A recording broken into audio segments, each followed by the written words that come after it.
Hello, everyone. Welcome to the penultimate episode of Season 2 of BATTASS Beyond on the BATTASS Podcast, the Batman the Animated Series show podcast where we talk about Batman the Animated Series. My name's Clay McCormack, and with me, as always, is Sean Murphy. How you doing, Sean? I am with Concrud from San Diego still. It's been 5 days. You sound great. I sound weird. Yeah, I know. I'll try not to cough or sneeze while we do this. I wish I had a sneeze button like in radio, but you know what I've noticed from doing this for a while, and I always sound worse in my head than I do on the recording when I'm sick. Like yeah. I've done recordings where I've just been sick as a dog, and I'm like, this is really going to come through, and it rarely does, at least to me. But so. Yeah, hopefully you're correct. I also feel like my timing and response, my sense of humor will be lagging. You know, all the side effects of getting. I didn't know Concrud was actually a thing. Like, I know we refer to it as a sort of a joke, but if you look it up, I mean, I don't know if it's any medical journals, but it's definitely like the phenomenon of people going to a convention from all different regions of the planet and giving each other weird germs. Oh yeah, to sort of make. Yeah, I don't know why I never looked it up. I mean, it's like playing a reverse. It's just the average. What's the word I'm looking for? The chances of you getting something at a place like that, where it's it's different than like a sporting event where everybody's kind of sitting in their own place. Right. This is just constantly crossing and talking and touching hands and all that kind of stuff. It's so the chances. I'm starting to feel. Maybe you're trying to tell me something here, because first it was. Oh, I'm not laughing because my microphone's broken, and now it's I'm not laughing because I'm sick. Is it me? Is that what you're trying to tell me? Is it just that you're not as funny as you used to be? I guess. No, man. I think you've kept your edge. I hate to give you a compliment, but yeah. Me and George Carlin, the only two real ones left. We're going to be doing 2 episodes of Batman Beyond, the TV show. Yes, my brain broke here. I was trying to figure out how to say these are because this is the second to last episode of the season for us, and there's 2 more after this. Anyway, we're gonna take a quick break, and we'll come back and talk on the edge, right on the edge. Yep. Still got it. We'll be right back to talk about Sentries of the Last Cosmos. So they finally saw through Harper's smoke and mirrors? Why did he do it? Didn't he already have enough money? It's not easy to give up being God. I guess you'd know. Poor kids, looking to a video game for something to believe in. Yeah. What do they do now? All right, Sentries of the Last Cosmos.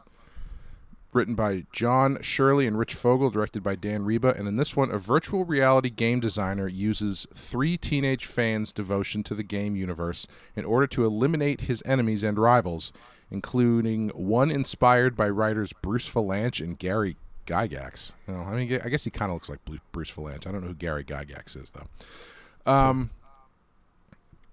What is it about the fantasy of video games being used as recruitment tools that seems to be so amazing? Amazing, and it's just like it's enduring. It's funny because I thought this really predicted a lot of things, like the rise of D&D, the rise of online gaming. And this, episode was in the year 2000, 2001. So online gaming hadn't really taken off yet. So I thought it predicted a lot of shit really well. But then again, I thought, well, The Last Starfighter did this too. Yeah.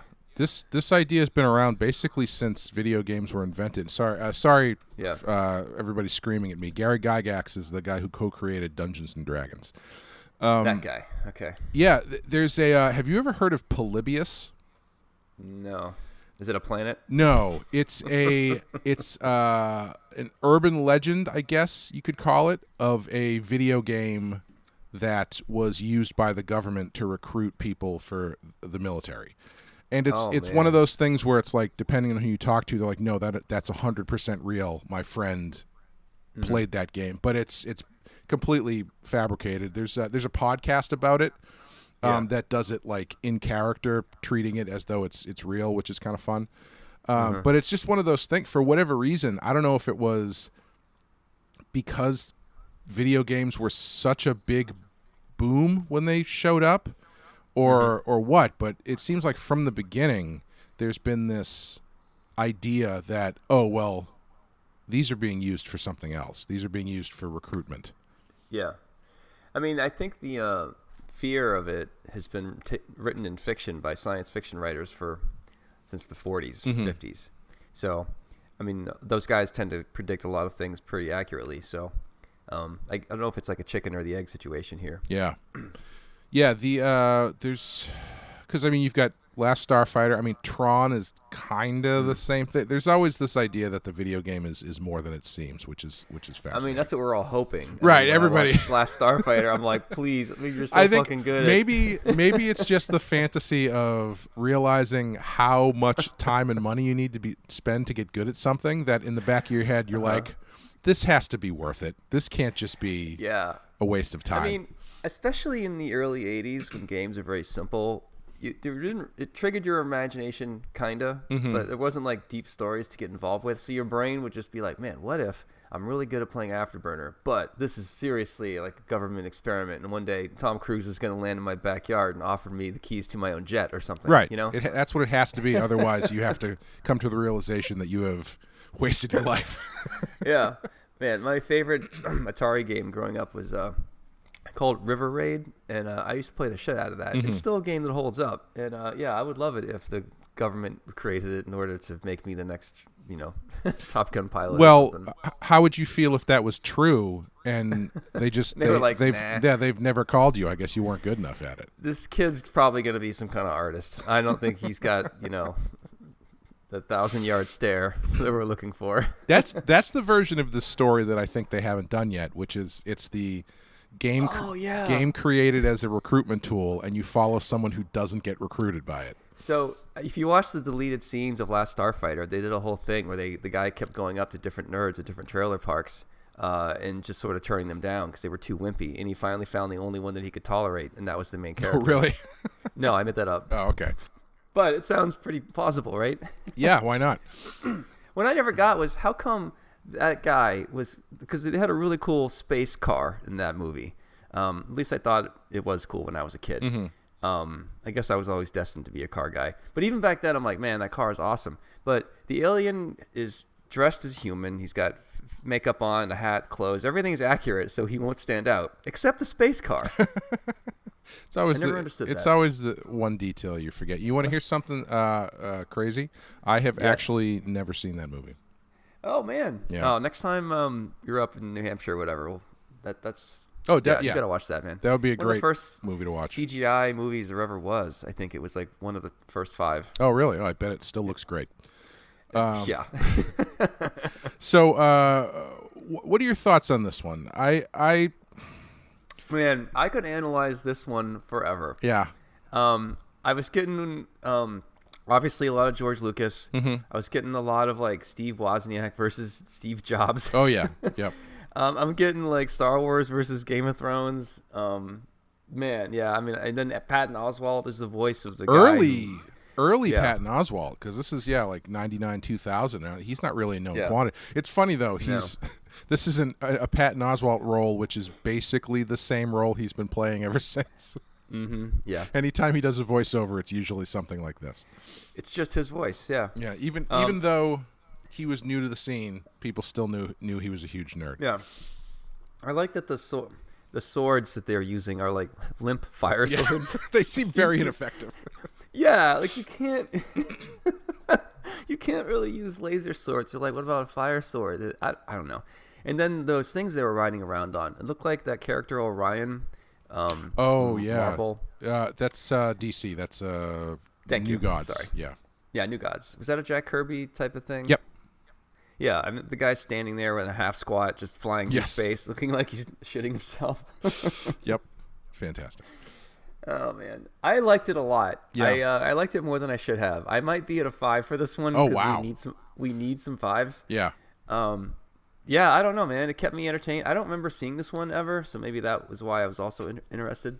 And I'm gonna go a real 5, not like a the Flash movie 5. That was really a wow.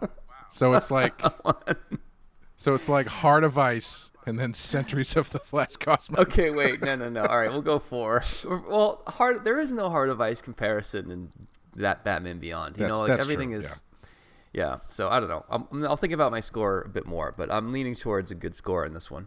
Yeah. You're not as convinced I'm taking it? I thought it was okay. I thought it was fun enough. I think I was just hoping for a bit of a twist on the recruitment thing. I mean, I guess there was, because he was using them to be criminals and stuff. The thing that stuck in my brain about it was I couldn't figure out. I was expecting the crime aspect to be some sort of like brainwashing, or like the kids thought they were playing a game. But nope, there's a lawsuit. Yeah, but they just seemed to be doing it because the guy said to do it. And it wasn't like, the visors they were wearing were showing them the fantastical world while they were actually just robbing a bank or something like that. I get did he really do anything illegal, though? He destroyed some files that I think that held the paperwork saying that he stole the game. Okay. But he didn't brainwash these kids. No. They're not on drugs. He didn't lie to them. He fulfilled their greatest dreams. That's true. He's a hero, honestly. They're adults. Yeah. I don't know if they're adults. They are high school students. Okay. Never mind, I guess. They're old enough to fight for their country. They're old enough to fly around on gliders with limp laser swords. Yeah. I don't know, man. I think my expectations for this series are just not as high. So anytime I get anything mildly entertaining, I'm just like, high score. Yeah. No, that's fair. Yeah, I thought it was fun enough. I found some of the peripheral things more interesting, like Terry hanging out with Max made me think that everybody, including the people who create the show, have dumped Dana except Terry. Because she seems to just have disappeared for the most part at this point. Yeah. Again, Max is way hotter, way cooler. Totally. Yeah. Forget about what's her face. And I did. It is kind of funny that this comes down to a contract dispute, basically. Which is the nerdiest type of battle that you would have. Yeah. Nerds of this power don't fight each other in the streets. They fight each other in court. Yes. Yeah. They get people to fight for them. It also has a Jar Jar Binks joke in it, which I was kind of blindsided by. Aged very well. Yeah, I think. Yeah. That's amazing humor. That's Terry like would be aware. That's like it had the same effect as in like Star Trek when they make a very contemporary to now reference, and it just kind of like hits you the wrong way. It's like, well, why are they? That's a weird thing to say. Yeah. Yeah. I had to rewind to make sure I heard that right. I'm like, did he just say Jar Jar? Yeah. Although, I mean, I don't think it. He doesn't seem to be running. It's not the people have not come around on Jar Jar Binks yet. I don't think so. Accurately predicted. Yeah, maybe it still works. Well, like on the flip side, I remember. I think it was Strange New Worlds. Used some turn of phrase that we use now, that people were complaining was too modern of a phrase to use on a Star Trek show, and that it didn't make any sense. That's true. But I saw people coming back saying, like, we still use phrases from like the 1500s. We don't realize it, but we do. Right.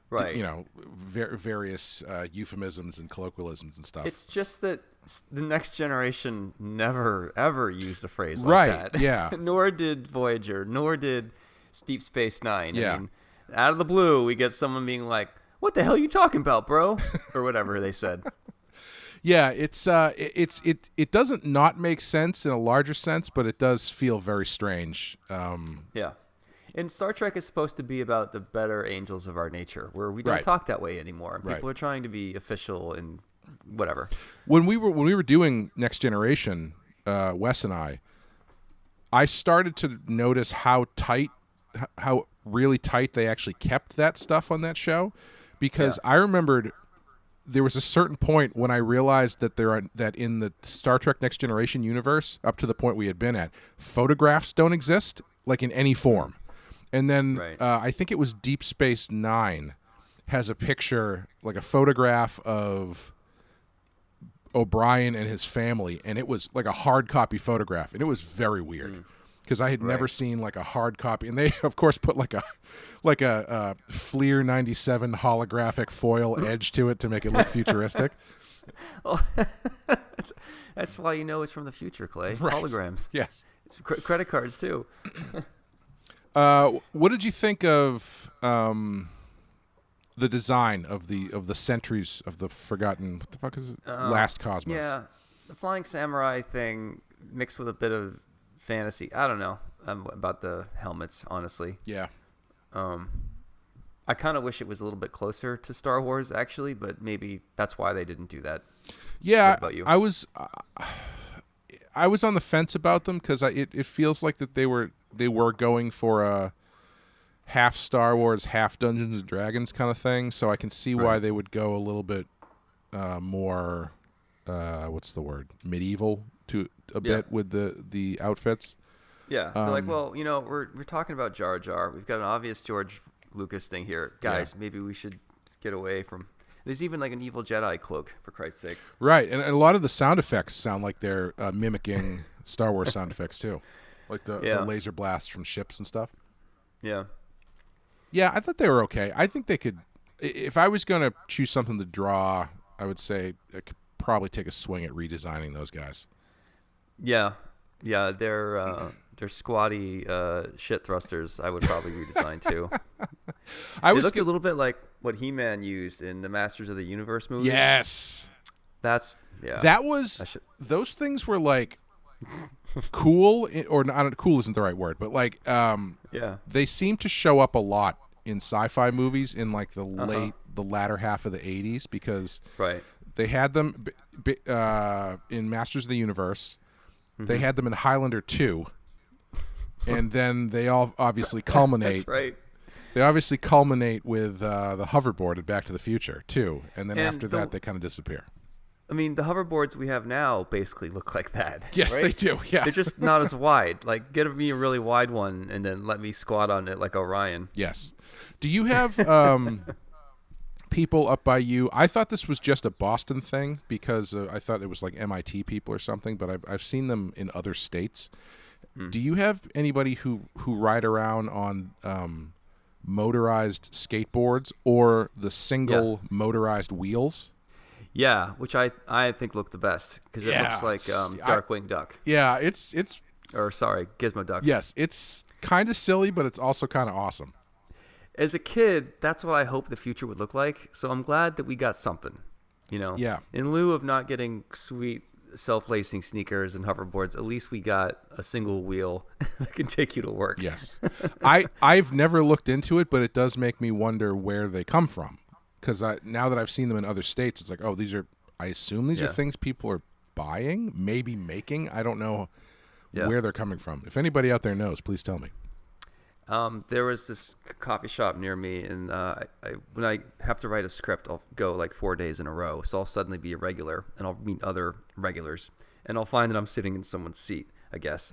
And this one guy would come in with one of those things, and it would always be out of gas or out of energy. So he needed to sit where I sat because he needed to plug it back in so he could not have to walk back home. And he looks like you think he would, kind of like a 50-something wannabe professor, like Big Lebowski, a little. I don't know. Maybe that's not what you would imagine. Kind of a crunchy, older Mainer guy who still thought he was hip. And he's I said I should have offered to move and change seats with him if he let me ride around on the street a little bit with it. Yeah. Yeah. Have you ever tried to get on one of those Razor scooters? I mean, one of the hoverboards? I have not. No.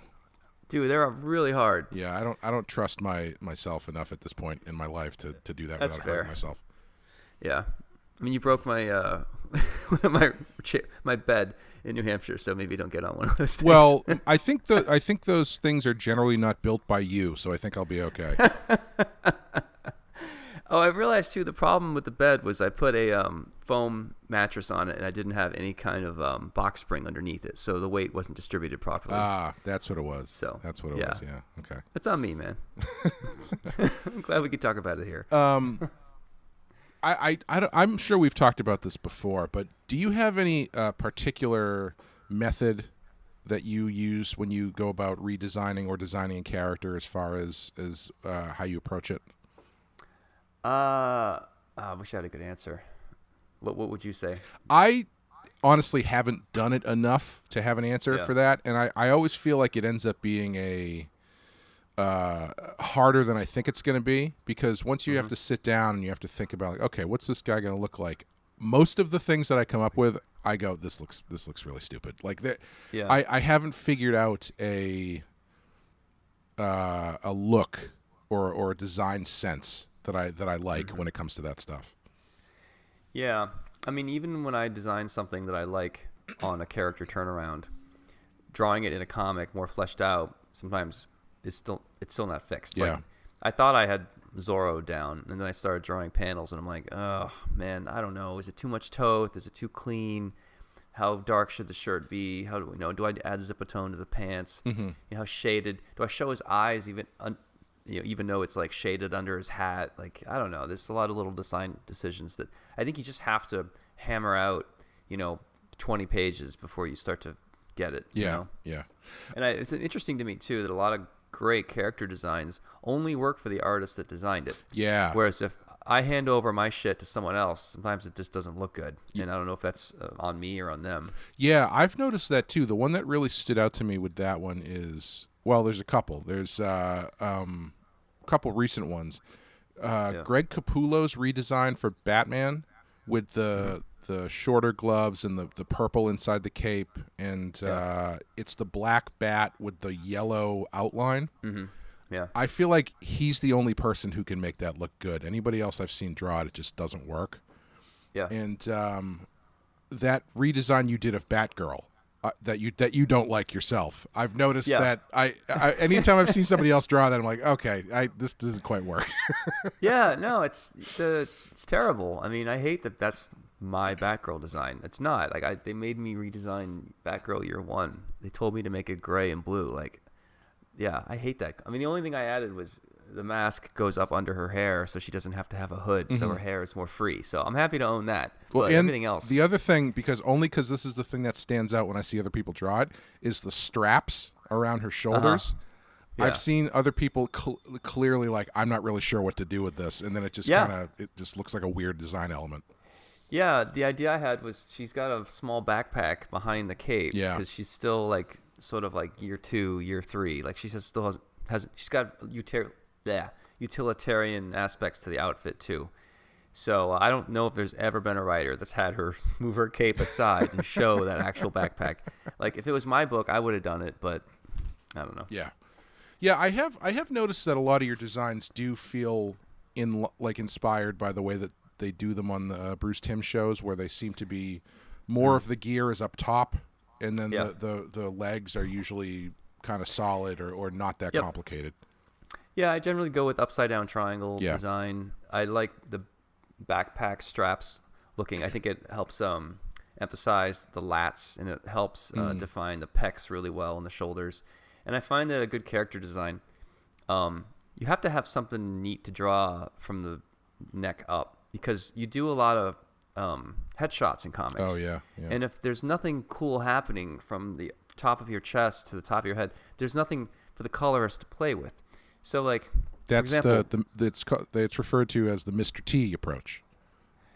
Is that what it is? He's a normal guy just wearing overalls from the neck down, but from the neck up, it's all gold chains, mohawks, and beards. Right. So, like, for example, if you're gonna draw a guy in a suit and you're gonna zoom in, don't zoom in so you can only see his face. Zoom in so you can see his tie, the white top of his shirt, and the dark jacket. Because now you've got, like, a colorist can be like, all right, we've got a flesh tone, we've got his hair color. Maybe the suit's blue, maybe the shirt's green, maybe the tie. Like, you've given yourself a lot more visual interest. Whereas if you zoom in too much, you lose those elements. So I think a good character design, has to work from the shoulders up, and another aspect has to work from the toes up, and of course from behind. You know, also you have a lot of close-ups of hands in comics, so you should pay attention to gloves. But like thigh pouches, like stuff like knees, like I don't know, like I sort of don't focus on those. Like I really think about the mask, the gloves. Yeah, I don't know. How are you with Sorry, there's an airplane flying over me. That's all right. You can't hear it.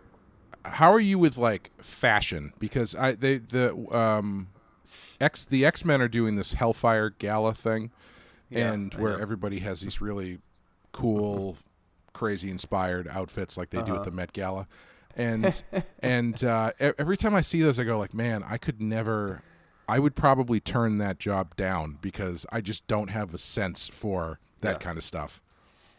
Yeah, I don't know, man. I mean, my art always looks kind of 70s. Mm-hmm. Even when I draw like Batman Beyond, I don't do a lot of flat screens. I'll still draw like tubular computer monitors and tape decks. And I think there's something about comic book art where you can make it really retro in the background and no one will care. It still looks like sci-fi, but it has this edge to it that people can't really define. Yeah, and it just gives texture, you know? I think that's why the first Blade Runner works so well. You've got reel-to-reel technology in the background sometimes. It's like, wow, that shit should be outdated, but somehow it's there and it works. So if you're drawing Batman Beyond, technically every screen should be a hollow screen, and why do you even need buttons anymore? And, you know, but I still like the idea of like analog button pushing and tape decks and things floating around in the background, and I don't think any readers of mine even notice it, but they definitely feel it. You know? Yeah, you know, I don't. Sorry. To answer your question though, because you were asking about fashion. So I think the similar things apply to fashion. Is at least in my work, if I draw a guy in a 70s shirt, it just somehow fits. Yeah. Even if he's drawing a members only jacket or even like a modern jacket, like I've sort of created this thing where everything kind of flows. So yeah, I don't think I would be the right artist for a gala book either. Honestly. You just got to give them. Get away with. Sorry, I was just going to say. You just got to give them really high-waisted pants and like a striped shirt or something. So it's like, oh, okay, it's fashionable because it looks like it's from the 30s. Right, but you know everything's cyclical. Yeah, or you think about in the 90s, all these image artists drew really high-waisted pants and G-strings on female characters. Yes, and it's obviously influenced by Baywatch in the 90s there. But in comics, the high-waisted thong design lasted way longer than it should have. It's like comic book artists didn't really understand fashion. They just knew what turned them on from Baywatch. Yeah, and even in 2008, it's still like Baywatch fashion in a lot of the female characters in comics. My favorite thing about those image books and that era of comics is that like a lot of the regular people characters. I think they thought we're making them look really cool, but in retrospect, they all just look like they're from like Right Said Fred videos because they've all got like super tight jeans on and like tank tops and long ponytails and stuff like, or like, you know, crop tops, shirts and stuff. Yeah. What's wild too is in society, we're so scattered on what fashion even is now. Yeah. Because back when we had 3 major networks and we were all watching, you know, Full House or whatever, generally we agreed that the late 80s looked a certain way and the grunge looked a certain way. We were getting our cues from the same few spots. Now, I mean, you can go on Amazon and get anything you want, and as long as it looks considered, you look pretty good when you go out. You've just chosen your thing. Yeah. It's almost like, you know, people who, you know, change gender or, you know, fluidity, whatever it is, like kind of whatever you want is in now as long as you make it work, and that includes fashion. Right. Yeah, I was doing something recently where I was designing some characters for a story that takes place in like 1991, and so I was looking up some different fashion and stuff from then to try and get an idea.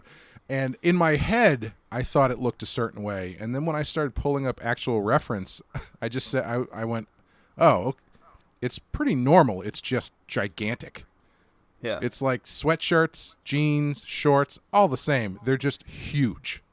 And it's funny. It's funny how I was drawing it. I was like, I don't know if this necessarily reads as the early 90s because like it's that kind of stuff feels more ubiquitous in comics than if you were to see 3 people on the street wearing gigantic sweatshirts. You know? Yeah. I don't know. It's I think that's I always struggle with how far do you push it. As far as what's the word I'm looking for? Stylizing stuff. Like if you have 4 teen characters who are meant to be sort of like normal teenagers, Are you going to take one of them and go like all the way goth with it just to break them up from the other ones? Are you going to go all the way nerd with it? Like, is it possible in comics to be subtle enough to do something in the middle? Right. Yeah. I remember I was supposed to do this book with Brian Wood called Deviate, which was based on a 90s comic. And this was 2007 or 8, and he hadn't been Me Too'd yet. That's why I'm okay telling the story. I think he's essentially out of comics. And Brian Wood, I don't know what you did, but you've always been an asshole.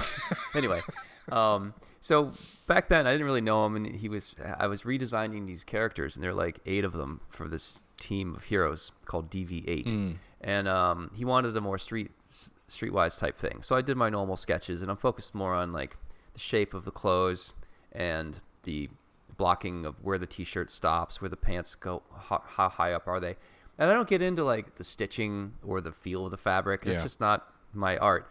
And I don't know if he liked my designs or not, but he definitely sent them back, and he's like, I need another pass at these, because like, what about, he's sending me photos from like Hollister and like a lot of like urban grungy type stuff, you know. And I'm like, yeah, these, I mean, once I get into the panels and start zooming in on these people's, you'll see like the cord of a hooded sweatshirt, but right now that's not where my, you know. Right. And anyway, the book never ended up happening, or I had to move on to do something else, so I don't really care. It wasn't really a book for me anyway.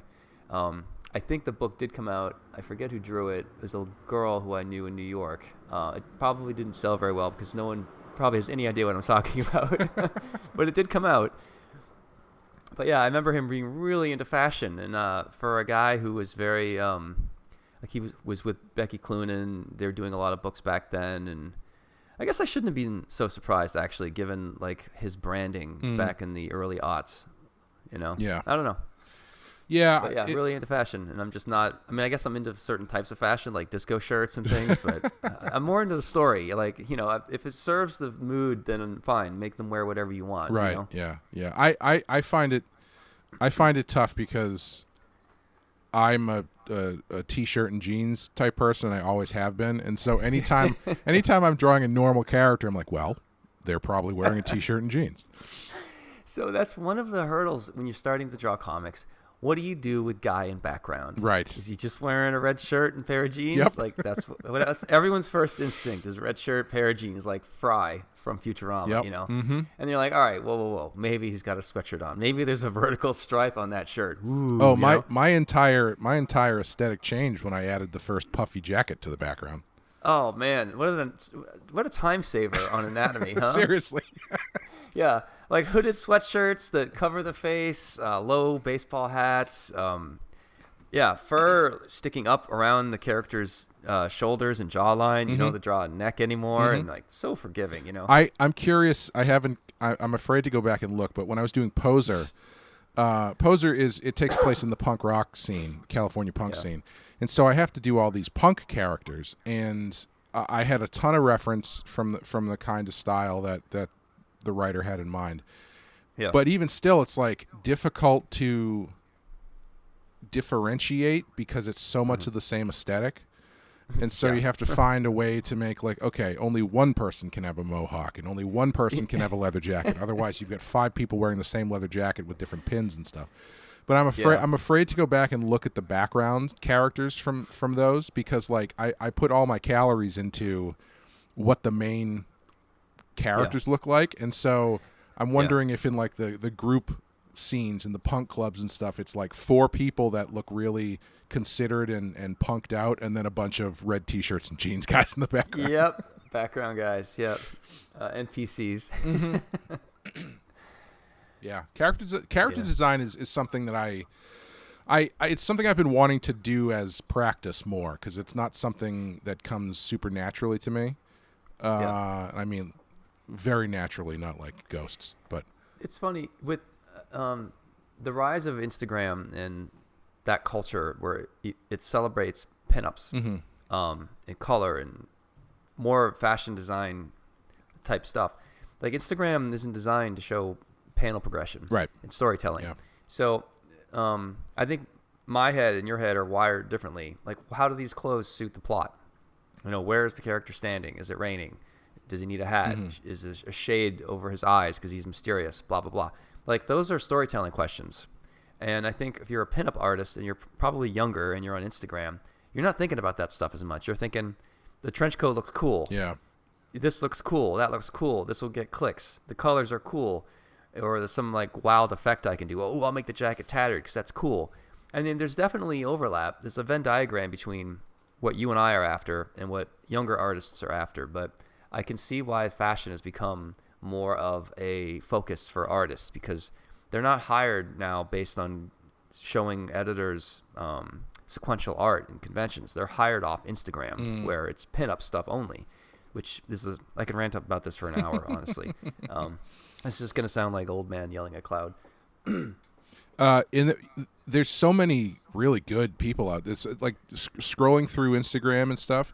The people who are really into those character redesigns and stuff do some really cool stuff, which is one of those things where it makes me feel even more behind the times, because it's like, oh, these people are so good. It seems like they just crank all these ideas out, and I'm just like, I don't know, maybe this time Spider-Man has a hood, and that's all I got. Boom, Spider-Gwen. Yeah. Yeah. Man, I've been hiring artists to do covers for a few years now, and I've been doing it a lot more recently with plot holes, because I'm working with Massive. And I asked them to take some of this work off my shoulders. Like, I said, you guys go get your artists and just, let me know. Like, don't bother me. I can't be writing emails every day. I've got to get pages done. So a few artists that got in were not my favorite, but were inexpensive and have a big following. So I'm like, okay, yeah, those guys are good. But lately I've been turning more down, and I'm trying to explain to people, like, listen, I know you're excited by this one pinup they did on Instagram, but like, look at all their other posts. They can draw a character with a hooded sweatshirt, but their perspective is bad. They don't draw sneakers. They don't draw machines. They don't tell a story. Like, I see obvious flags, but I've been doing this a while, and these guys who work at younger companies, I don't know, going on Instagram, hiring people sounds like the best way to do it, honestly. Yeah. Like, I don't blame them for this, but there's definitely a problem. Like, I just wish I could teach a course on how to hire the right pinup artist and what are the flags are of who you shouldn't hire, or at least people that aren't ready for prime time. Yeah. That'd be interesting. I would just get canceled, man. I wouldn't say anything positive. I have to use examples, and I'm like, look at this guy. Right, yeah. He sucks. That gets dicey, obviously. I don't need that drama in my life. Wrapping up this episode. Yep. This has been a great conversation about fashion. Well, we don't really ever talk about it that much. And it's the future. Everybody's got visors and 3-colored coats and stuff. I think you're right. I think I got too excited by this one. I'm still at a 4 because it got me more excited than average. So I am going to go 4 on this. Yeah. And I will redesign those space glider things, whatever they are. Yeah. That's what I would draw. What about you? Yeah, I think I would take a swing at the uniforms for those guys, because they do seem like that. I mean, obviously, it's tough with these things, right? Because it's a design that's never going to show up again on a kid's show, and it's just like, how about we put some circles on their shoulders and give them an easy to draw samurai helmet thing? It's like, yeah, great, awesome. Sounds good. It's not like they're ever going to make deep cut action figures of this stuff one day. Right. Wrong. What I'm saying is, when White Knight comes back, sure. Sentries of the Last Cosmos redesign, main villain, 1 million copies sold. That's what I'm saying. There you go, man. Anyway, I'm gonna give this I'm gonna give it a 3. I thought it was fine. All right. We're gonna take a quick break. We'll be back with Payback.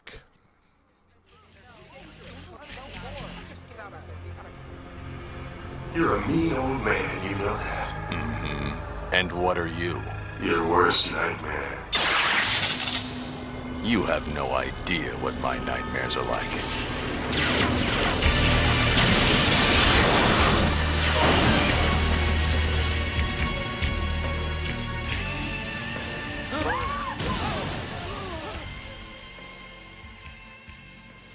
Okay, Payback, written by Robert Goodman, directed by Kyung-Won Lim, and in this one, a new vigilante who calls himself Payback begins taking revenge on the tormentors of several troubled teenagers, all of whom are in the same therapy group.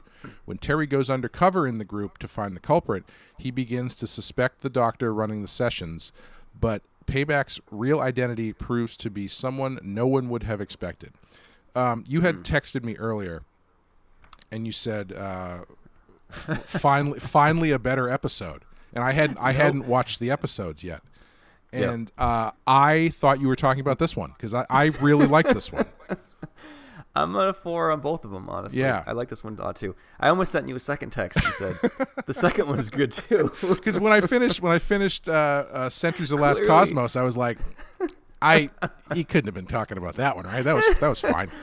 You're not wrong. Yeah, no, when I saw the second one, I'm like, oh, this one actually has more plot and consequences. Like, you skip to the end when Terry had to go through therapy and convince someone he was really pissed at Bruce, and Bruce wasn't sure how to take that. That's great. Yeah. Oh, that stuff really was good. excellent. Yeah, because that, more of that next time. That second scene where he's in the therapy group, you start thinking, how much of this is him venting for real, and how much of is it him putting more juice on it, so to get the guy to go after Bruce. And it's tough to tell because all the stuff that he's talking about is definitely stuff that he's feeling. There is a Heart of Ice version, quality version of this episode where you really see Bruce and Terry at odds. Yeah. And Terry is just following his gut, and Bruce is just sick of it. And he's like, I need to reel this kid in more. And there's a fight. Some real teenage, trauma type shit. Yeah. And then Terry finds that he's got a lot to talk about in these therapy sessions. And Bruce is, you can imagine how that episode would go. I know it's still a kid show, but I would love to see the version of this that's a 5, and not a 4.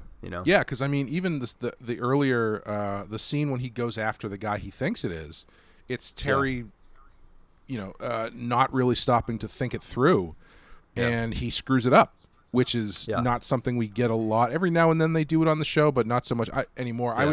I was actually thinking when I was watching Sentries of the Last Cosmos, there was a part of me that was thinking, they might not even need Bruce in this show, because I feel like once you have Max, the fact that he has a sound, if they're telling stories like this, like the Sentries show, Bruce, I don't know, he's not really adding that much. You're not really getting that much out of that character other than the fact that, Bruce Wayne is in this Batman show.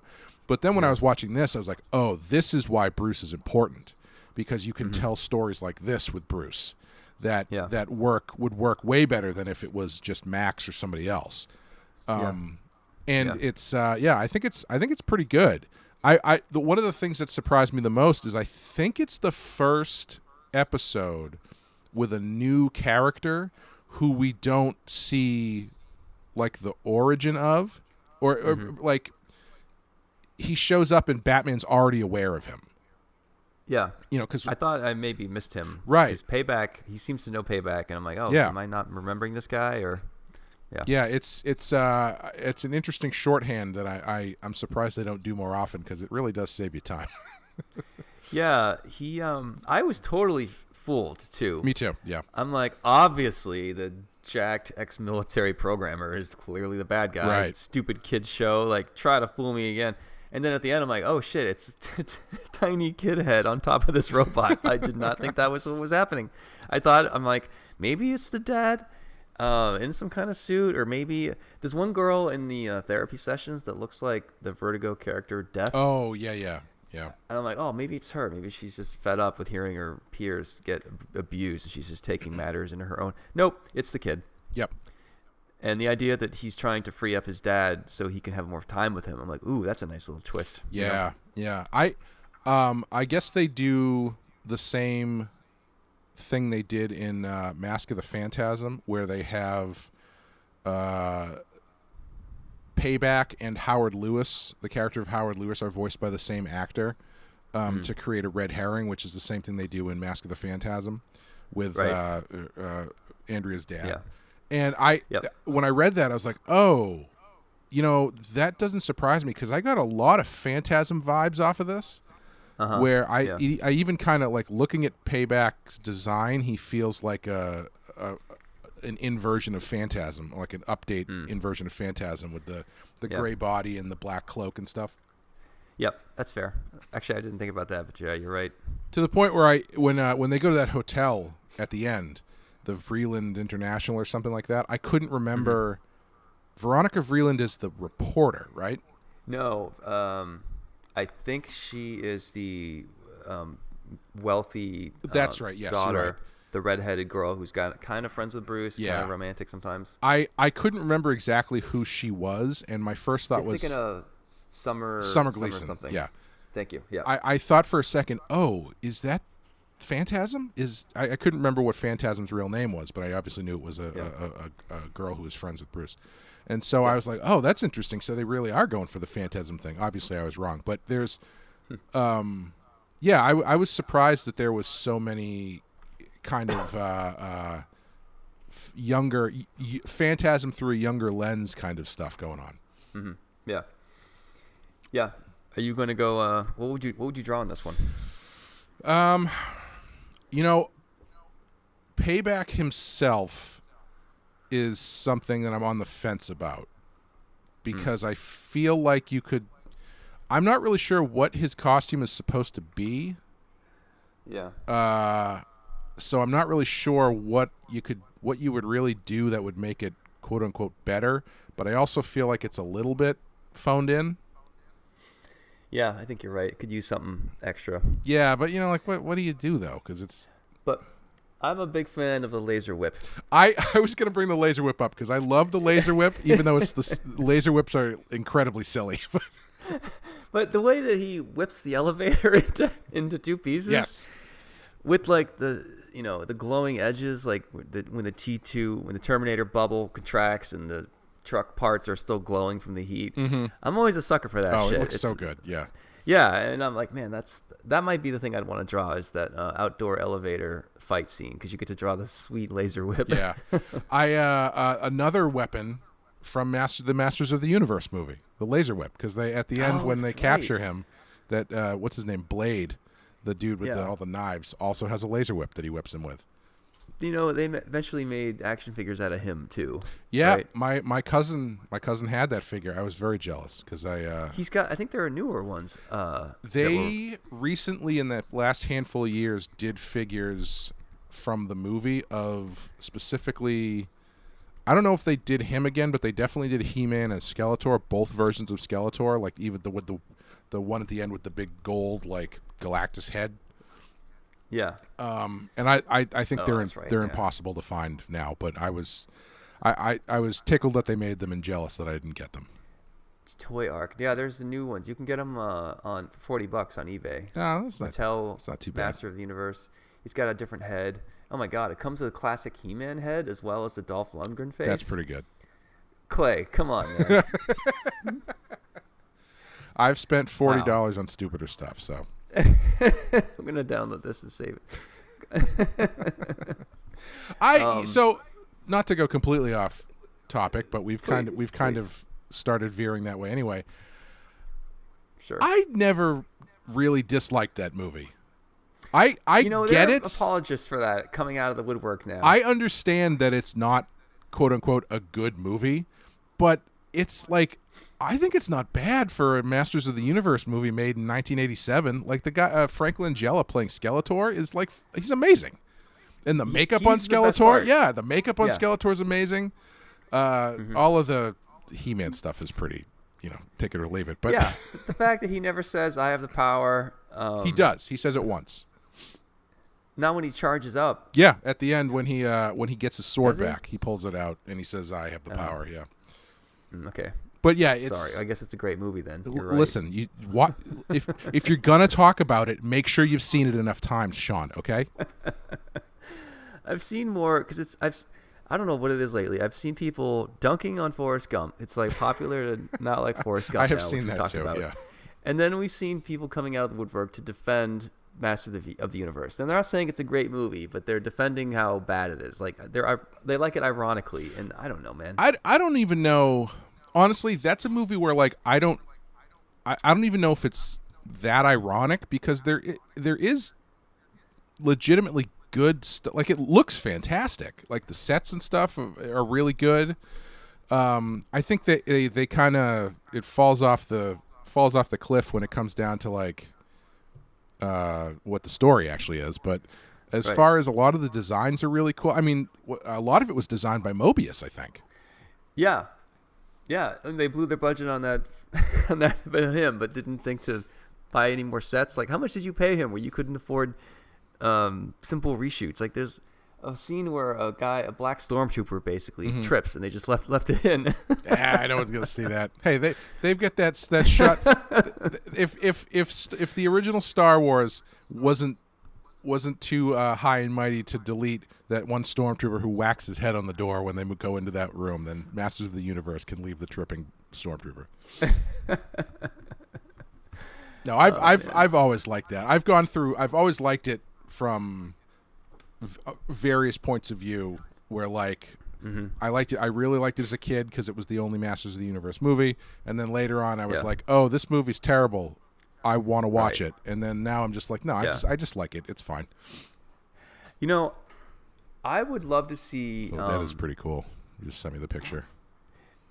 So yeah, I like the costume designs actually, and that face, the regular classic He-Man face on Dolph's body. The Skeletor. You got to get that Skeletor. It's pretty awesome. Yeah. So I kind of, the movie The Room. Yes. The artist, what's it called? The performance artist. It was a movie about the making of. The disaster artist. Thank you. Yeah, I want to see a disaster artist of Masters of the Universe, where you start off with the huge success of what He-Man is, the cartoon, the action figures, all those guys and the toys that made us. Get actors to play them. That would be fun. And then you got this idea, we're going to do a He-Man movie. And you bring in canon. So boom, you get two more guys that like people kind of in the know sort of know what to look for. It's kind of like Easter eggy in a way, but I think there's a solid plot here. And then you get Courtney Cox, you get a young Courtney Cox, you got Dolph Lundgren coming in. Like take me through the process of where that movie went wrong. And show me the actor that's going to play Mobius. Like I would love to see a disaster artist version of Masters of the Universe. I think that would kill. Yeah, I think it's an interesting thing to look at, because on the one hand, the people making that movie is Canon Films, who are notorious for low budget stuff, right? So you're already kind of preparing yourself for the worst here. But to be fair to them, it has been 30 years. And they, to date, are the only ones who have ever managed to get a Masters of the Universe movie made. Right. So, I don't know. They managed to figure it, even if it wasn't ideal. Yeah. The best defense I can give it is, if you and I are making that movie, and they're like, listen, we don't have the budget to do Eternia. We don't have a Green Tiger. We don't have Orko. We're going to need to make some changes here. We're going to shoot it modern day, so strap yourselves in. Like, we're going to shoot in L.A., so do whatever movie you want around that. We'll get you Mobius to design characters. We'll do some cool costumes. So we just can't afford Prince Adam or Cringer or whatever. I mean, I don't know why they couldn't have brought in more recognizable villains. Like Blade Guy wasn't even part of. Nope, he was new. Yeah. Yeah, like there was some stuff like, don't tell me you made that decision to save money. You just weren't paying attention, or you were moving too fast. Yeah, even at the time, I remembered thinking like, why is the only recognizable villain Beast Man, and he's only in it for like 30 seconds? 2 seconds, yeah. Because they get that weird like robot lizard guy. Yeah. And then the other one in the picture you sent me, that guy in the middle, that's just like a weird gremlin with white hair. I don't know what the hell that guy's supposed to be. He looks like someone off camera in Tatooine. Yeah, yes, he does, wherever the bar is. Mos Eisley, yeah. Oh, so funny thing too. I thought because of this movie, I got it in my head that synthesizers looked like that like the up until like 5 years. Up until 5 years ago, it's like a tube with. I mean, that's another keys on that's it. another thing. The whole plot centers on a synthesizer. How can you hate that? That's fantastic. No, I mean the version of it that you and I would do. Obviously, that would be a lot of fun, but I don't want to defend this movie too much. There's a lot of great things going on. Oh no, it's not. You can salvage. It's not high art or anything, but it's not. I don't think it's like one of the worst movies that ever been made. You know. Yeah, I think. I thought Skeletor looked good. I think he looks fine now. I don't mind him. I love the outfit designs of most of these guys. Not the guy in the middle you're talking about. Yes. Or the lizard guy on the right. Or Orko, or I forget. Gwildor, sorry, yeah. And Tom Paris from Voyager. Forgot about him. The guy in the movie's Tom Paris? Yeah. Oh my God. Courtney Cox's boyfriend. Wow. Now that you say that, I can see it very clearly in my head. But yeah, man, that's really interesting. Part of his rise to stardom. Yeah. Okay. Yeah. Good for him.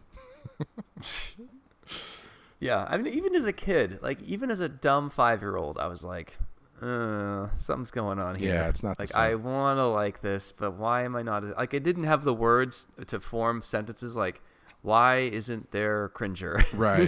Why are they not? Like, yeah, I probably would have nodded if you told me that, but I didn't form those thoughts in my head at the time. I just was happy that there's a He-Man Exactly. movie. Yeah. My when I was a kid, there was so little stuff that was direct adaptations of stuff like that that even if it was moderately in the ballpark, I'm like, I'll take it. Yeah. It's fine. Yeah. I think I was a little bit spoiled by the 1-2 punch of Tim Burton's Batman and the Teenage Mutant Ninja Turtles movie, which that's a are good point. like A+. Even though Ninja Turtles is like tweaking stuff a little bit, but it's all there. No, Ninja Turtles is solid. A movie. Like, it's amazing how good that movie is. It's still like I watched it relatively recently. It still looks great. Yeah, I saw it like 2 years ago, and I'd probably rewatch it halfway, at least like once every other year. So it's always kind of on my mind. Mm-hmm. But when people were defending how shitty the Transformers movies were under James Michael Bay. Sorry, thank you. Mm-hmm. They're like, well, it's big robots from space. Come on, what do you expect? High art? I'm like, Ninja Turtles. It's not. I mean, it gets close to high art. Yeah. I mean, it's a bunch of like costume green figures. Like, it's absurd, but you've got stuff about like bullying, peer pressure, crime. Like, there's some real subplots going on in that movie. Like, don't tell me just because it's got silly green Ninja Turtles, you don't have to do a good job and take it seriously. Show me That's another. what made me bad. Hey man, show me another movie that tackles the epidemic of homeless kids angry at society in a way that's more nuanced and considered than the Teenage Mutant Ninja Turtles movie. That's all I'm saying. And who's that famous actor that had a walk-on part in that movie? Oh, it's Sam Rockwell's first movie. Thank you, Sam Rockwell, the cigarette kid. Yep. Yeah. Great movie. Our friend Chris Dabari is actually friends with Danny, the redhead. That's right, he is. Yeah. Or knows him. Or I don't know how close they are. Yeah. If Danny's listening to this, I'm sorry to ruin your friendship with Chris. We love your work. we do. More than Chris's, actually. Getting back to the episode. I really liked that elevator fight. Especially when Payback says, "I'm your worst nightmare," and Bruce says, "You have no idea what my nightmares are like." Yeah, that was solid. So that was the tip off for me that Payback is probably someone who's young, because the lines were written very juvenile. Yeah, they are. Yeah. Yeah, so I'm like, all right, it's not the dad, it's not the effects guy, it's got to be one of the kids then who's in the background I didn't catch. I did not think that it would be the 7-year-old kid. Yeah.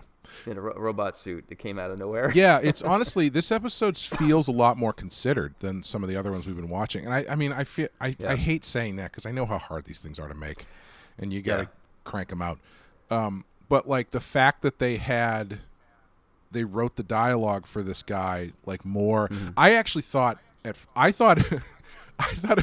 this has nothing to do with anybody in the episode, but based on the dialogue, for a second I thought maybe it was Mad Stan. Only because in my head I'm like, that sounds kind of like stuff Henry Rollins was saying on the show, where he's like, "I'm gonna blow this place sky high," that kind of stuff. Yeah. And so, but they clearly wrote his dialogue to be more juvenile, like you're saying, to because of the obvious reveal. I think it's a really good episode. Yeah. I agree. I'm at a 4 on it. I think it's better than the last 4 I just gave out 20 minutes ago, but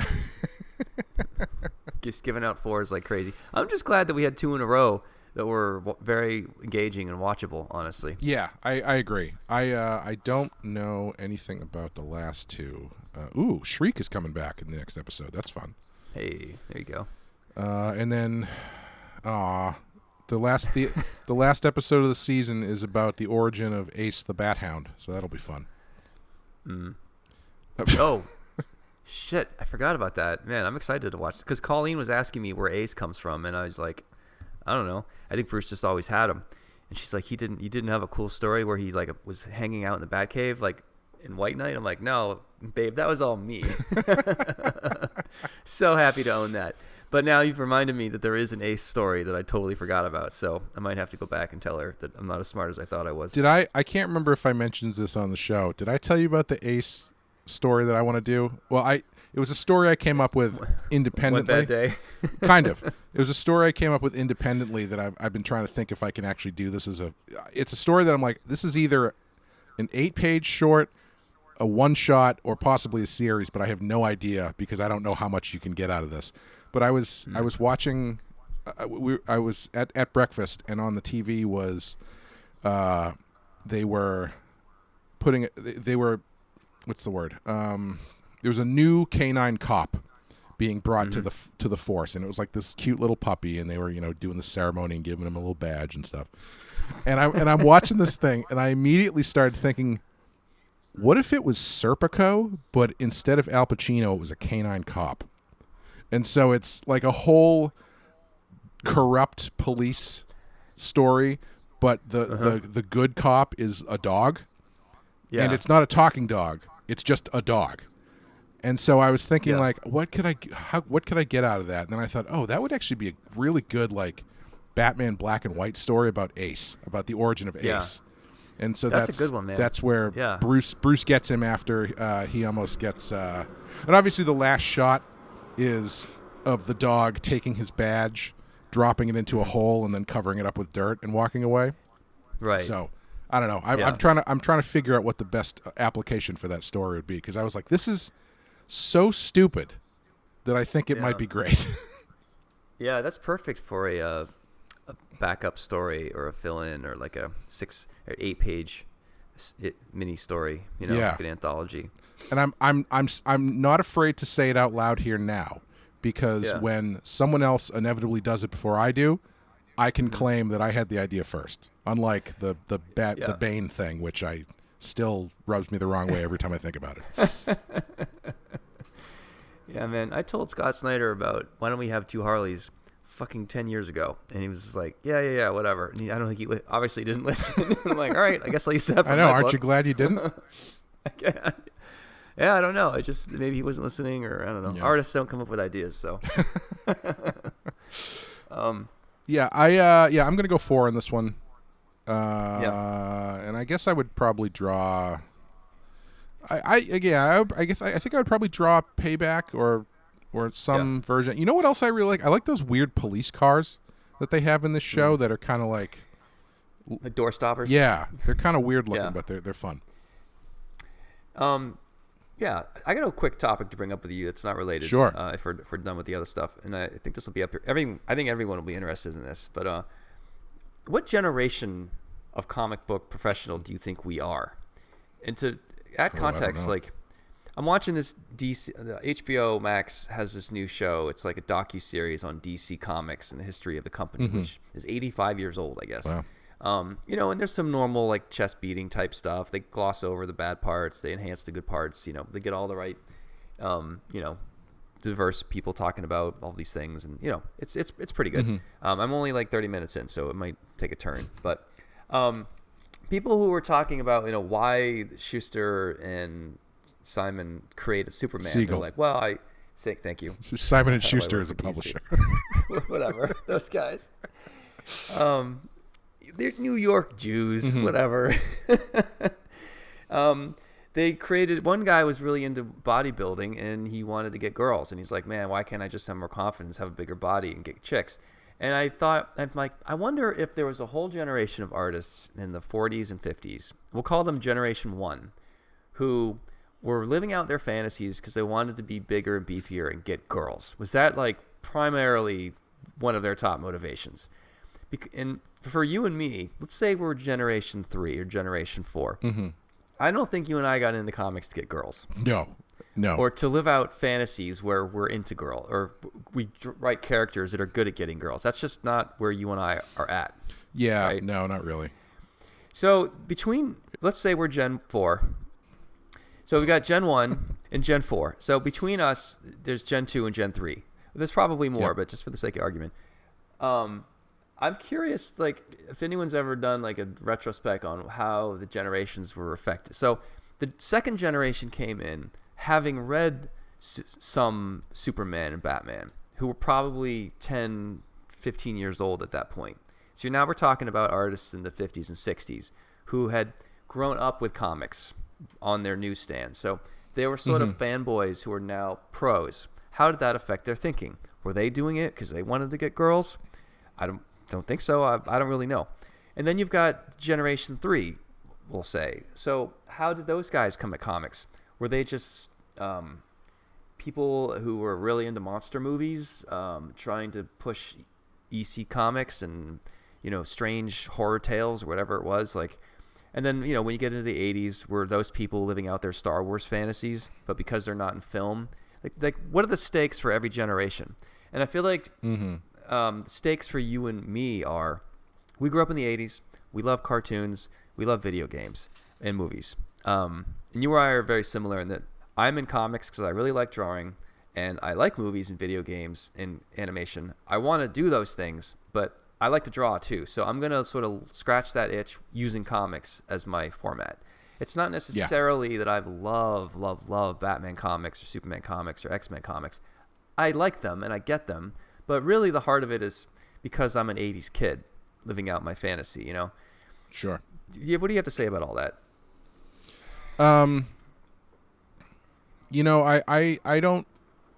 I think it's when you see some of these histories of the different companies, excuse me, I think you can start to see how the different eras sort of shake out as to what the different people are interested in. Like, I know I read the History of Marvel Comics book that came out a few years ago. That was really great. Yeah. I think that's the Secret History. I think it's called Secret History of Marvel Comics.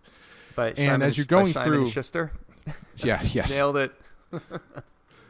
And as you go through that, you can kind of see how people shake out. Where it's like the earliest era was the guys who are doing it just as a blue collar kind of job, and then once you get into like the 60s and 70s, it starts becoming a lot more counterculture, where you've got guys doing the cosmic stuff, where you're most of them like, I was doing a shitload of acid, and I just really didn't like the government, and so I created Thanos, that kind of stuff. Yeah.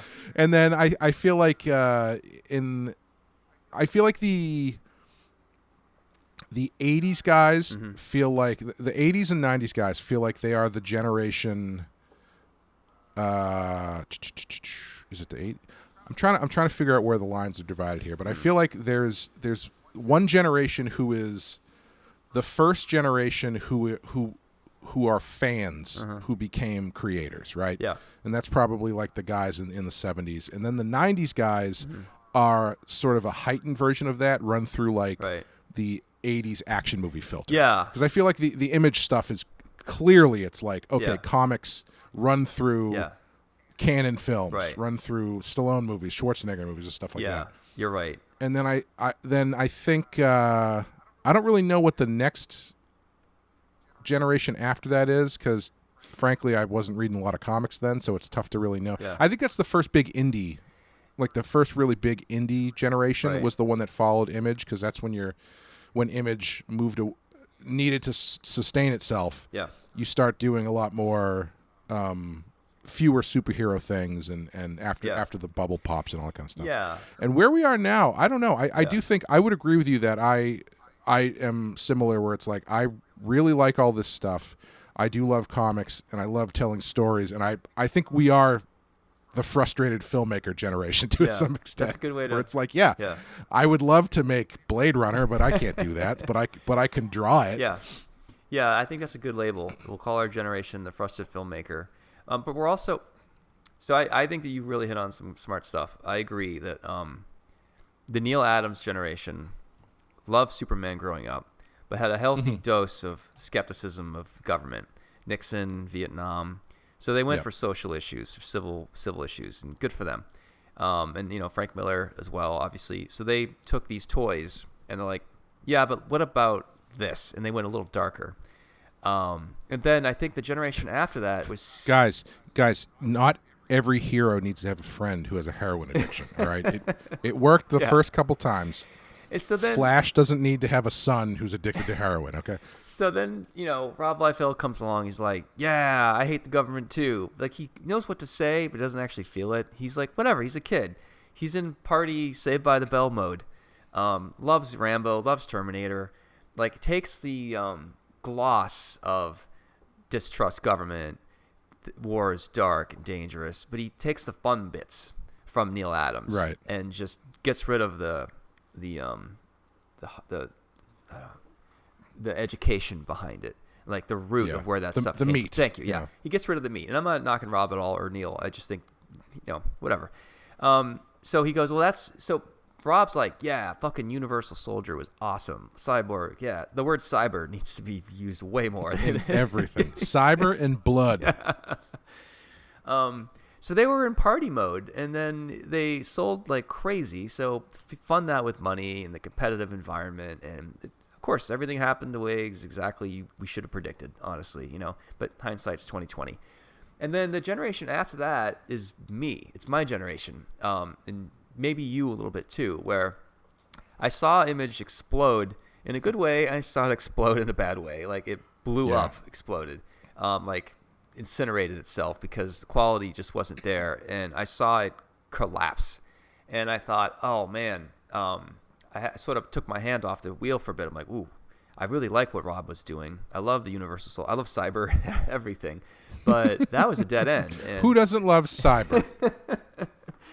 But limping into the 2000s after Marvel went bankrupt, it's like, what happened? I want to get back to that. I want to get back to the sales and the money, sure, and the color and the bright guns and the leg pouches. But I want to do it with more carefully. Like I don't want us to go out of control this time. At least that's where my head has always been at. Is like I want to celebrate that stuff, but I want to be really careful with it. More sensibly sized pouches. We can still use pouches, but they need to be reasonably sized. And when you look at the train wreck of the 90s, I go, well, I like Universal Soldier too, but that movie's sort of responding to Platoon and World War II. Like you can enjoy Universal Soldier, but you also got to see why Saving Private Ryan is better. Like you can take your candy, but you also want to get your vegetables too. So I always thought, like, let's try to avoid the Image mistake and be smarter about this. Like we can still have our toys, but let's try to tweak it to be more like what Neil Adams did and what Frank Miller did. And I don't know if that's my whole generation of comic people or if that's just me. Yeah.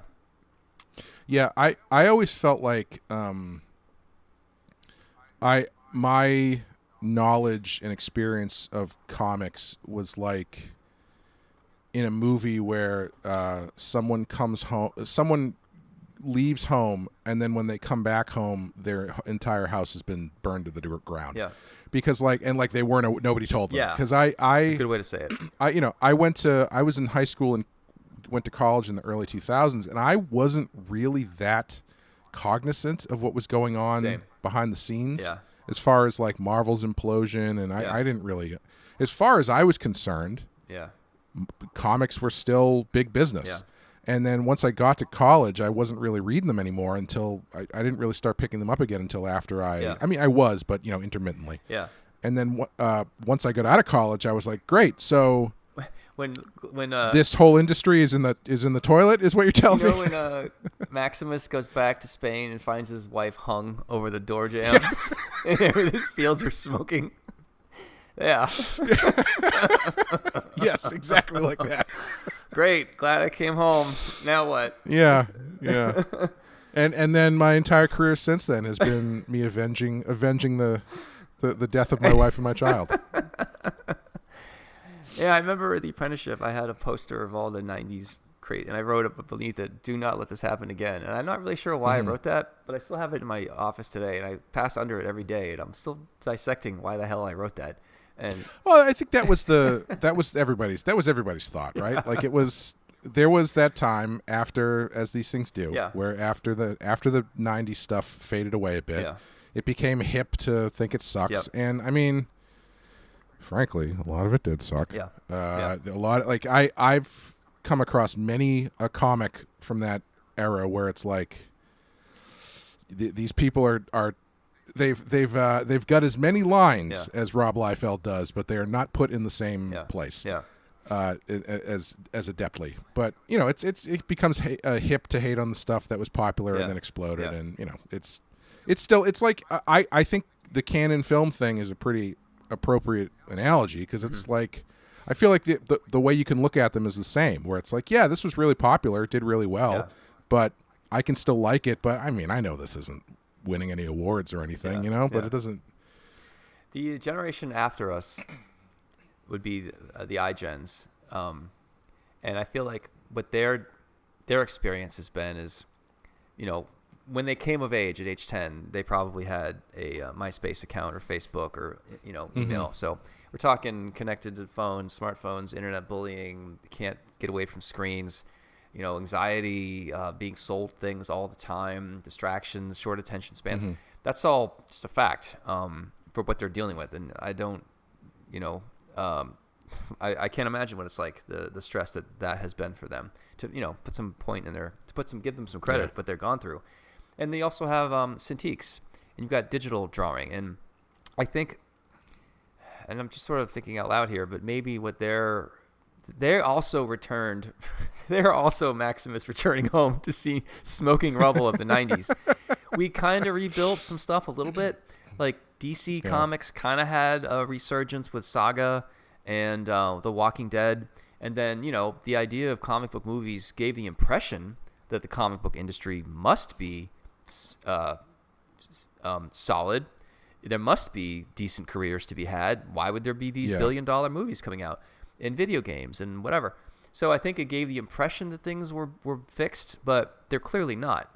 You look at GoFundMe campaigns, medical issues, people complaining about unprofessionalism, whatever. Like the comics, everyone made money on comics except for comics. Movies made money on comics, video games money on T-shirt companies, action figures. Everyone made money on comics except for comics.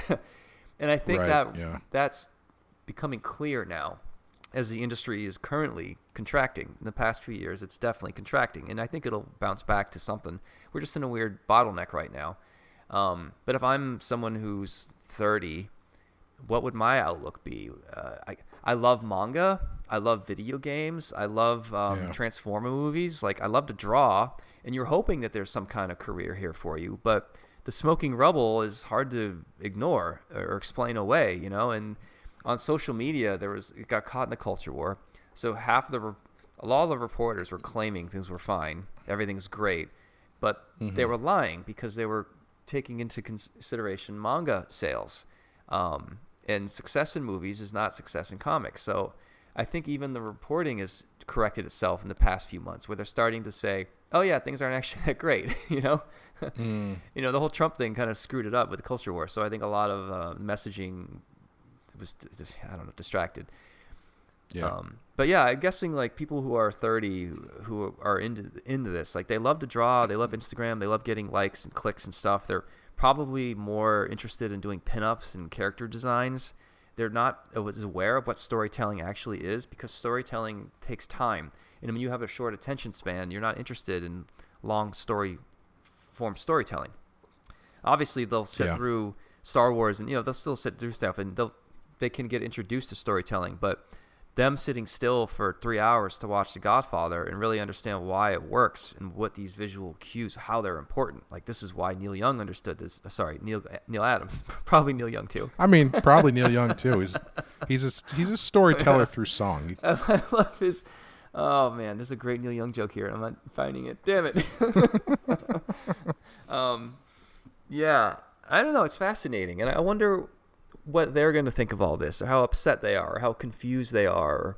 I can certainly understand why they're not as good at doing backgrounds and storytelling, because that's not what Instagram is set up for, Yeah, I don't know. It's going to be interesting to see how things progress in the next handful of years. Yeah. I was watching my wife on stage last night. She's in theater. She was the lead in a show called Sweet Charity, which is from the 60s or 70s. And I was thinking, theater should be dead, because TV's been around for a bit. But I think that live performance theater and vinyl and comics these things have such cult appeal that they're never going to go away. They'll still be around for a long time, but it's shrunken dramatically from the heyday. Obviously, theater used to be big before TV and movies and blah, blah, blah. And I think comics was destined to take a huge hit from the 70s to now. I mean, when video games and CGI started doing better work than we were, it makes sense that we're destined to go away at some point. Not completely, though. Just like vinyl hasn't gone away completely. But, the new comic industry seems more like a small cult boutique type thing for the true believers, and not necessarily for an industry that you would design from the ground up right now. You know what I mean? Yeah. Yeah, I always wonder, every now and then I wonder if I had gone to school for something different, like if I had gone into like art center and got into concept design, or had gotten into CGI work or something like that.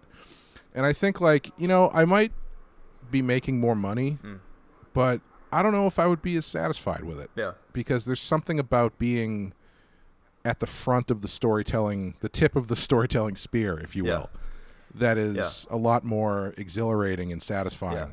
I could be wrong. I'm not knocking those careers, because people do amazing stuff. I mean, but I just personally don't know if I would have been that satisfied, or if I would have been sitting there working on rendering a Triton for an Aquaman movie going, I wish I was drawing comics. You know what I mean? Yeah. Or the Batleth for Worf that you're never really going to zoom in on and appreciate in any meaningful way. Yes. Like, all that work, great. Just a motion blur. That took me 6 months, and I missed the birth of my first child, but I'm glad those 14 seconds in the show, lit poorly, are exactly what you were looking for. It's like that hentai animator that we talk to from time to time who busts his ass drawing perfect penetration scene, but in Japan they pixelate everything. So what was the goddamn point of working so hard?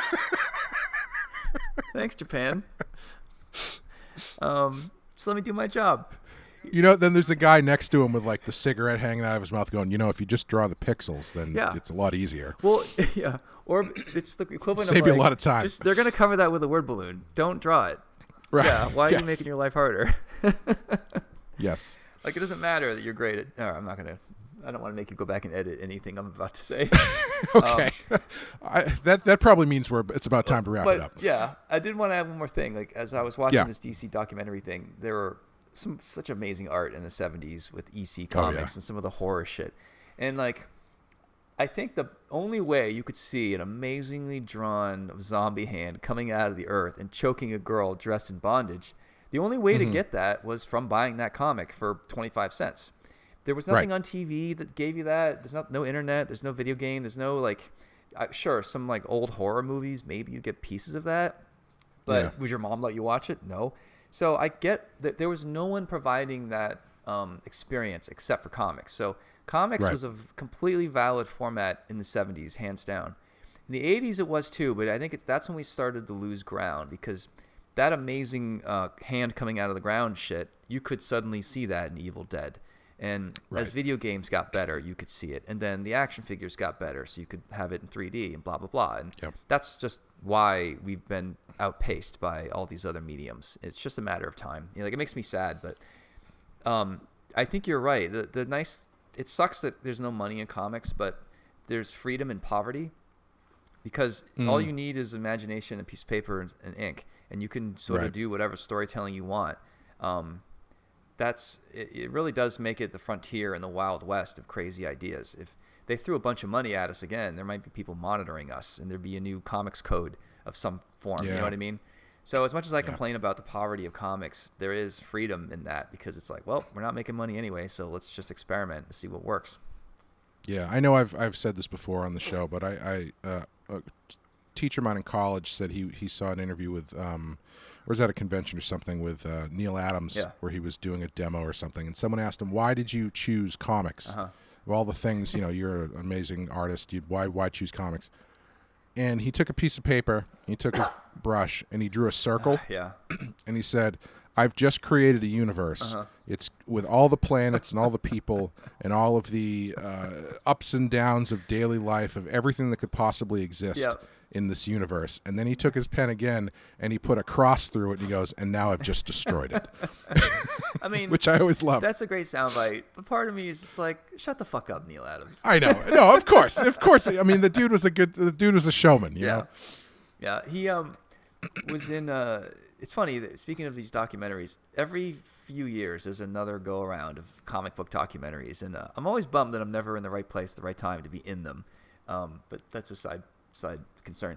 But the last round, I remember the History Channel did something. Just start opening random doors at San Diego Comic-Con. You might end up walking in on one. Where are these things being filmed? Like, I've made DC a lot of money. I can't I am a little like annoyed and butthurt. I guess it is my ego. It's like, I've done all this shit for you. I didn't get invited to the Batman premiere movie thing, and you invited all these other artists who don't sell that much. Like, am I doing something wrong here? And then they had Philip Kennedy Johnson, who's a friend of mine, who's a Superman writer. He was there. I'm like, okay, so what's he got that I don't? And then they have him go through like, hey, pull out your box of comics. Why don't you flip through them and give us a nostalgic look on your face? And he's doing it really well.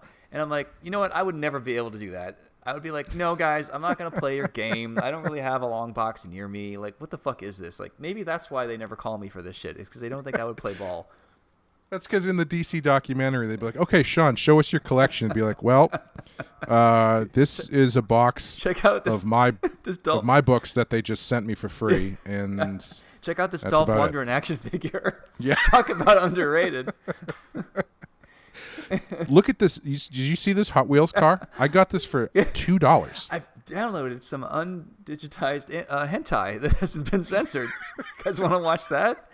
The most amazing animated penetration. I mean, I know what you're going to say. It's not on brand, but it is Batman themed. So it will work in the movie.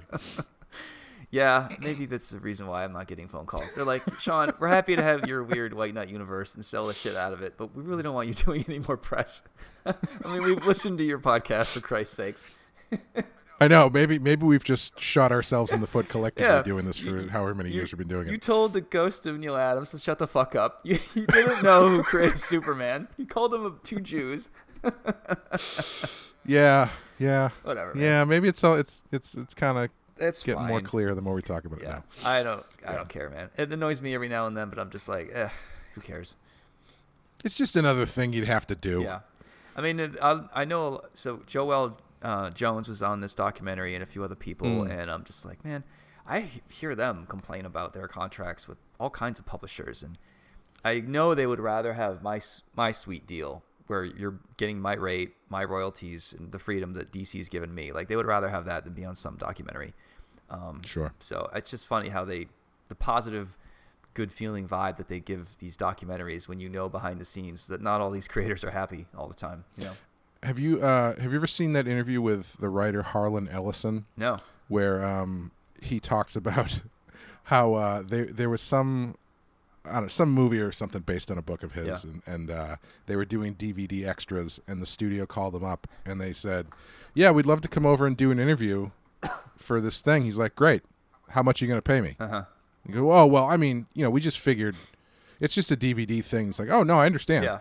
How much are you going to pay me? It's like, well, we didn't really think that you would. Well, I don't care. Yeah. Fuck you. Pay me. Yeah. Yeah, that's fair. I'd be that guy. I need you to pay me, and then I'll start slamming Neil Adams live on camera. Yes. Costing you a lot of money to edit. Oh, it's funny. Someone, one of my old art dealers, Jason, who's still a friend of mine, he got contacted by this student project that was going around filming people, and they came with the same kind of camera that Chris Nolan uses, I guess, and they set up in my shitty Brooklyn apartment, which is super tiny, when I'm literally working in a coat closet. That's where my studio was. And I remember after all of it was said and done, feeling annoyed that I lost an entire day and a half of work and didn't get paid. Like, as fun as it is to feel cool for them to shoot like slow-mo shots of you saying stupid, profound, but not really that important things, it does feel neat, but at the end of the day, it is a distraction, and it's not really what gets anything done, Yeah, but Yeah. You gotta take a break every now and then, do some fun stuff. If you go on YouTube and look for it, you'll find it's all black and white. It's me. I'm younger. I don't have any gray hair yet, and I'm like twirling my pencil with my hand while I'm talking, and they shoot to like a slow mo of that, and then I'm walking through a cemetery at one point. It got very like Brandon Lee at a few points. So if you want to watch it, it's like 10 years old at this point, but yep. I think I remember that, because I think I remember you saying, it's like, yeah, they shot me walking down the street and I'm just wearing a tank top and it looks really douchey, but it was like 115 degrees. Yeah. Now go sit by the cemetery. Like, there is a cemetery near my house. I did walk through it. It was the only peace and quiet. Like, I'm not trying to be all, emo, but for them, they're like, great. Well, what's the most dramatic tombstone we can find? Why don't you go lean near that? Yeah. Like, I get it. I get why. So when I watch these things now, I'm not like, it might not be as douchey as it was intended. Like, it's still fun to dunk on. Right. Don't get me wrong. Yeah. Like, don't let anyone off. Have you ever seen the video of Glenn Danzig talking about his comic book collection? Yeah, long time ago. I don't really remember it. Yeah, it's worth watching. He's like very dramatically lit, and this is from like the late 80s or something, and so he's just like there talking about what he really loves about Wolverine. It's like, all right, man, that's great. Yeah, I remember he was fan cast as Wolverine for a hot second. Yeah, I'd see that. And then he opened his mouth, and people are like, oh, this guy can't act. He could have been in Masters of the Universe, man. That's true. Your favorite he could have been fucking movie, apparently. Of all time. He could have been Gwildor. All right, I think that's going to do it. Yep. Thank you guys for listening. If you'd like to help support us, check out patreon.com/thepensky-file. We've got our coverage of The Flash is up there, and also we have Batman White Knight Presents Generation Joker. Number 3 is on the shelves right now, so pick that one up. And thank you, Sean. Thank you, man. This is fun. As always, we will see you guys next time with our final episode of the season, covering the episodes Weir's, Terry, and Ace in the Hole. See ya.